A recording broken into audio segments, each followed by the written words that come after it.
Ya, seperti apa agenda pembuktian hari ini? Kayaknya agak terasa alot, Bang. Agendanya dulu, Bang. Jadi begini ya, mungkin kami bisa cerita terkait dengan prosedural aja dulu ya. Nah, jadi yang pengen kita mau bilang pada saat ini bahwa satu, ini yang namanya kami ini pengen mengajak teman-teman untuk shifting ya, bahwa kalau misalnya info-info ini lebih bagaimana ke depan itu ada namanya public awareness atau pendidikan hukum lah ya kepada masyarakat gitu kan. Jadi dengan begini ke depan masyarakat ketika mengalami hal yang sama terkait dengan permasalahan hukum terutama bagi perempuan gitu ya, itu bisa mendapatkan informasi-informasi secara hukum. Itu satu. Kemudian yang kedua, sebenarnya kan kami menginginkan agar permasalahan ini itu tidak berdampak pada anak-anak sebenarnya. Nah, oleh sebab itu makanya hal-hal yang bersinggungan dengan permasalahan-permasalahan esensial dalam keluarga, dalam artian internal, itu kami tidak akan ungkapkan. Itu yang kedua. Dan kemudian yang ketiga, kami ingin mengatakan bahwa dalam pendidikan kepada masyarakat atau pendidikan publik, itu sebenarnya harus ada kesetaraan antara perempuan dan laki-laki. Perempuan dan laki-laki dalam bentuk rumah tangga itu ada namanya hubungan binari.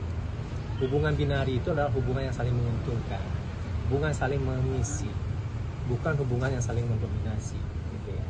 Nah, itu dikatakan sebagai gender balance atau keseimbangan gender antara perempuan dan anak-anak.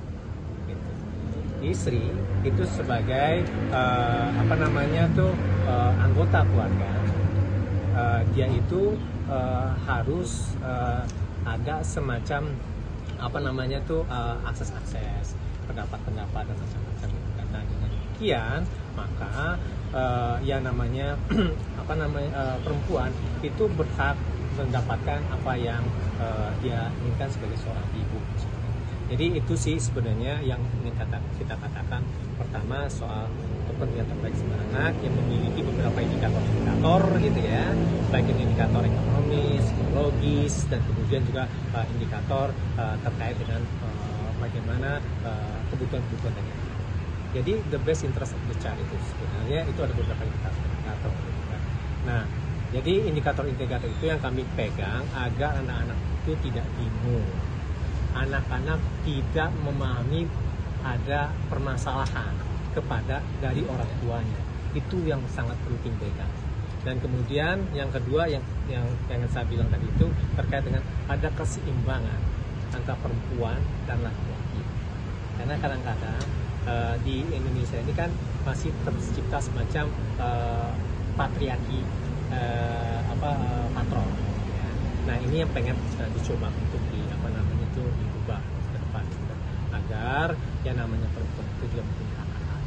Dan persidangan ini kan sebenarnya persidangan pembuktian ya, baik itu pemeriksaan bukti-bukti dokumen maupun saksi-saksi. Nah, terkait dengan kemarin itu sebenarnya ada jawab-menjawab. Jawab-menjawab itu dikatakan replik ya, jawaban dari eksepsi dari si pemohon ya. Dan kemarin pada hari Senin itu adalah jawaban terkait dengan replik atau dikatakan sebagai duplik gitu kan. Nah, di situ kita sudah utarakan masing-masing. Ya, esensinya kita ingin katakan bahwa pada prinsipnya bahwa itu tidak ada yang memang mengatakan di situ tidak ada terbukti apa-apa atau tidak mengatakan bisa dikatakan pada saat ini kami menolak dalil-dalil mereka semua. Ya, kalau misalnya kami menilai bahwa tidak ada apa yang dituduhkan oleh si penggugat atau si pemohon kemarin gitu kan, baik dari A sampai Z gitu kan, walaupun kami menilai bahwa dalil mereka itu berubah-ubah. Nah, oleh sebab itu makanya di dalam jawaban sudah katakan tadi kami lebih berdiskusi secara mendalam untuk bagaimana kepentingan terbaik bagi anak-anak. Nah, apa itu kepentingan terbaik bagi anak-anak? Bagaimana saat anak-anak itu memahami bahwa ibu dan ayahnya itu ada. Ibu dan ayahnya itu ada untuk kepentingan anak-anaknya. Bagaimana anak-anaknya itu bisa merasakan kasih sayang seorang ayah, bagaimana mendapatkan kasih sayang dari seorang ibu. Sentuhan seorang ayah itu relatif akan berbeda dengan sentuhan seorang ibu. Ibu akan mengajarkan emosional, ayah itu akan mengajarkan tentang bagaimana berpikir secara rasional. Nah, itu yang kita ingin dudukkan sebenarnya. Dengan demikian, itu ada waktu-waktu yang seimbang. Itu sih intinya di. Bang, ada berapa bukti dari tadi Bang? Buktinya ada berapa tadi ya? Itu bukti ya. Kebanyakan itu bukti elektronik. Nah, bukti elektronik itu memang kita nilai gitu ya. Apabila bukti itu diambil tanpa sepersetujuan pertama, itu ada Undang-Undang Nomor 27 Tahun 2022 tentang perlindungan data pribadi. Nah, perlindungan data pribadi itu mengatakan bahwa untuk adanya perpindahan data pribadi dari satu device, ya, ada satu alat gitu ya, itu harus dengan persetujuan, konsen. Apa itu konsen? Itu ada indikator-indikator ya. Bang, bisa dikatakan berarti bahwa ini dibatasi ketemu sama anak gitu ya Bang, sama bayi. Ini Mas ini selalu menyimpulkan ini. Bang, jadi berarti kan tadi. Ya, jadi dalam soal bukti itu makanya kita mengatakan bahwa itu harus ada semacam konsep, itu harus ada persetujuan. Itu menjadi suatu hal yang penting, kan? Apabila ada pelanggaran itu terobservasi pelanggaran hukum sebenarnya di dalam Undang-Undang Data Pribadi maupun di dalam Undang-Undang Nomor ITE ya, yang pertama, kedua, dan ketiga. Kan? Yang terakhir itu kan 1/2024. Dan kemudian Undang-Undang Nomor 19 Tahun 2016, gitu kan, dan Undang-Undang Nomor 11 Tahun 2008.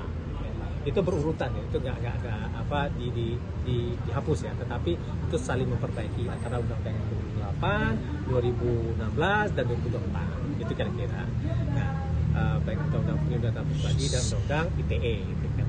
Nah, jadi secara substansi terkait dengan persidangan, terkait dengan bukti itu yang kita dalilkan sebenarnya gitu. Tapi itu kita lihatlah nanti perkembangan seperti apa ya di dalam dinamika dalam persidangan. Dinamika persidangan itu berbeda ya di luar ya, karena kan kami itu kan bekerja secara profesional. Nah, jadi dalam konteks itu sebenarnya kita masih berdinamika. Berarti ada bantahan ya Bang dari bukti-bukti yang Saya mengambil saya lihat lah handphone Pak. kamera Bang. Nah, kalau misalnya saya lihat isi chat apa persetujuan Mbak gimana? Setuju nggak? Setuju nggak? Kan itu kan pertanyaannya gitu kan. Dan kemudian kalau misalnya nggak setuju, nah itu pertanyaan selanjutnya itu diatur dalam peraturan perundang-undangan. Nah, itu lebih pada itu aja sih sebenarnya gitu. Itu makanya muncul yang namanya hak privasi. Hak privasi itu sebenarnya right to be let alone. Teman-teman gitu kan, teman-teman sebenarnya ngambil gambar saya, motret saya itu sudah saya. Itu berhasil penelitian di Harvard sebenarnya dulunya itu kan. Yang pada intinya itu harus ada konsep. Ketika orang tidak merasa nyaman terkait dengan itu tidak boleh gitu kan. Apalagi ini isi dalam handphone gitu kan. Mas dia juga mungkin nggak mau kan gitu kan. Nah itu dinamakan sebagai hak privasi atau right to be let alone. Kan? Itu prinsip dasarnya gitu. Itu terkait dengan nyaman. Bang, ini kan tadi sempat saya mengambil saya lihat lah handphone Pak. Kamera Bang. Nah, kalau misalnya saya lihat isi chat apa persetujuan Mbak gimana? Setuju nggak? Setuju nggak? Kan itu kan pertanyaannya gitu kan. Dan kemudian kalau misalnya nggak setuju, nah itu pertanyaan selanjutnya itu diatur dalam peraturan perundang-undangan. Nah, itu lebih pada itu aja sih sebenarnya gitu. Itu makanya muncul yang namanya hak privasi. Hak privasi itu sebenarnya right to be let alone. Teman-teman gitu kan, teman-teman sebenarnya ngambil gambar saya, motret saya itu sudah saya. Itu berhasil penelitian di Harvard sebenarnya dulunya itu kan. Yang pada intinya itu harus ada konsep. Ketika orang tidak merasa nyaman terkait dengan itu tidak boleh gitu kan. Apalagi ini isi dalam handphone gitu kan, Mas dia juga mungkin nggak mau kan gitu kan. Nah itu dinamakan sebagai hak privasi atau right to be let alone. Kan? Itu prinsip dasarnya gitu. Itu terkait dengan nyaman. Bang, ini kan tadi sempat Ada ketegangan apa Iya, apa yang memicu nih bang? Namanya dinamika forum. apa yang membuat Paula tidak puas akhirnya menangis nih bang? Ya mungkin teman-teman perempuan paham lah soal itu ya. Bang, untuk membantah perselingkuhan sendiri, bener nggak sih bang pihak ketiga bakal dihadirkan sebagai saksi nantinya bang? Itu tunggu nanti aja ya. Ya pada intinya kita menolak dari itu. Oke. Kalau tadi yang mendampingi Paula 2 orang itu apakah dari saksi atau keluarga? Oh enggak, itu saat ya itu bukan siapa-siapa. Itu merupakan orang yang diminta untuk menjaga Paula. Kamera. Tapi itu bukan siapa-siapa. Bang, berarti Bang. yang lebih banyak ketemu sama anak itu lebih ke Baim ya dibandingkan sama Ya Paula. teman-teman kan udah ngomong begitu kan. Iya, berarti sekarang saat ini sejak gugatan masuk, anak-anak tinggal memang sama Baim ya bang ya?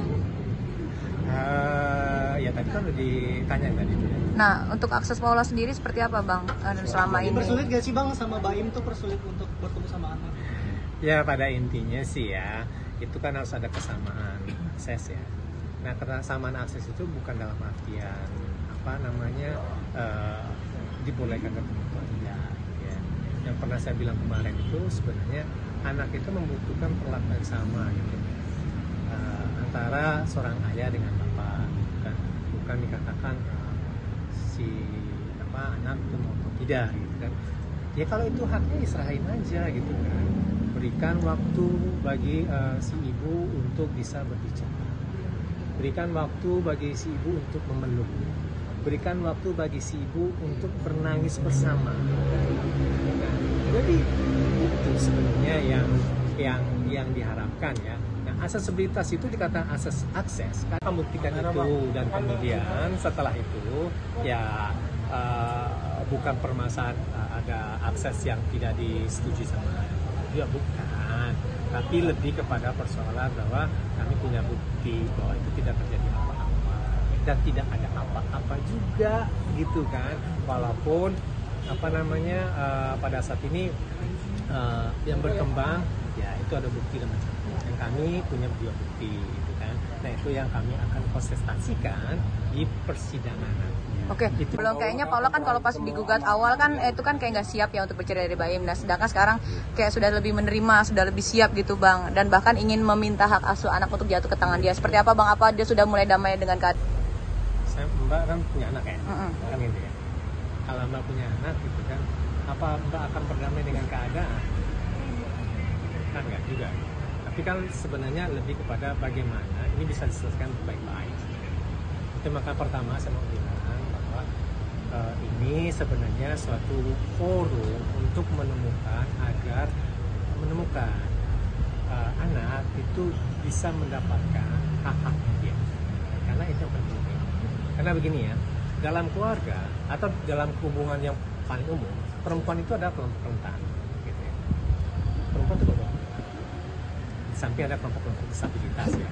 Tapi dalam keluarga, ibu dan ayah, yang paling rentan itu anak-anak. Itu makanya dikatakan sebenarnya the best interest of the child. Nah itu ada indikator-indikatornya. Di dalam kompilasi hukum Islam juga disebutkan begitu gitu kan. Nah itu bagaimana untuk menyehatkan hubungan ya, atau menyehatkan psikologis dan oleh sebab itu makanya di sini adalah bagaimana antara seorang ibu dan seorang ayah itu bisa bertemu untuk membuat anak itu tidak terpengaruh atau anak itu mendapatkan hak dia yang paling dasar itu adalah hak dia untuk mendapatkan identitas, hak dia untuk mendapatkan suatu perlakuan ya sebagai seorang anak. Bang, untuk upaya Bang, sejauh ini Bang, Paula sendiri udah berkomunikasi belum sih Bang dengan pihak ketiganya untuk sama-sama membantah tudingan Iya. dari Baim? Nah, itu nanti di persidangan. Bang, Tapi artinya soal udah ada mau menghadirkan ya Bang ya? Jangan disimpulkan gimana. Bang, Berarti di soal dalam itu soal katanya Paula hak anak ya, Bang? beri mobil mewah sama Rudy Salim, itu benar nggak sih bang? Ada berita itu Rudy Salim tuh pengusaha bang. Tahu, saya tanyain ya. Tapi abang belum dengar itu kabar itu bang? Saya nggak tahu. Nanti saya tanyain gitu kan. Iya. Apakah itu iya atau tidak saya nggak tahu. Bang, terakhir kapan Paula ketemu sama anak?